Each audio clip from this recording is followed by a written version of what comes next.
The CBC's cross-country checkup for November 20th, 2016. The subject, the rise of fake news. Here is the CBC's conclusion to why Donald Trump won the U.S. election. Facebook is to blame because it did not censor fake news enough.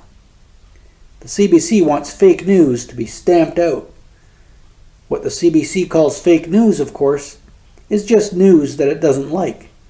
News that is more reliable than CBC spin. News that is more conservative than CBC Marxism. News that is more decent than CBC obscenity.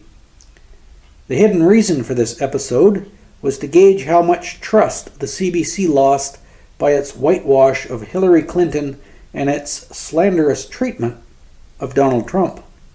So, contrary to the usual protocol, some callers who disagreed with leftist talking points were allowed to get past the call screener. Here is how one such caller was treated.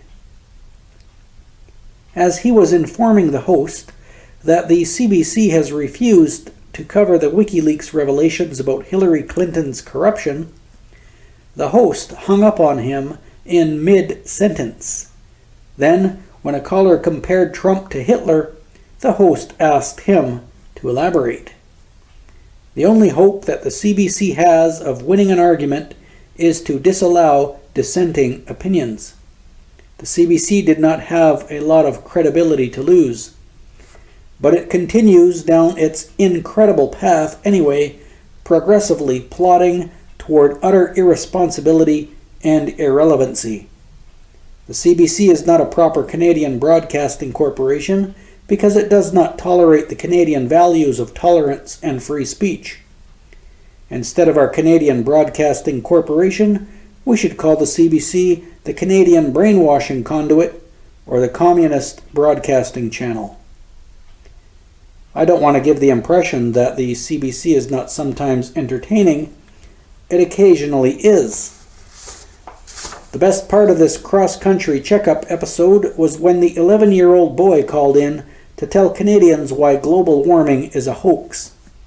It's pretty hard, even for a surly CBC host, to hang up on an 11-year-old kid, though the host chided him for his unorthodox belief. The boy obviously got his wise opinion from an alternative news source.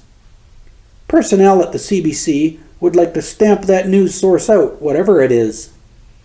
They would rather keep kids in the dark than allow them the freedom to gain a little light. That's how totalitarian Canadian communism is.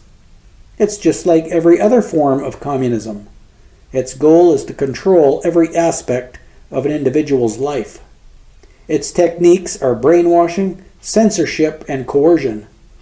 To work at the CBC, you have to be willing to employ these techniques and to cultivate your skills at employing them.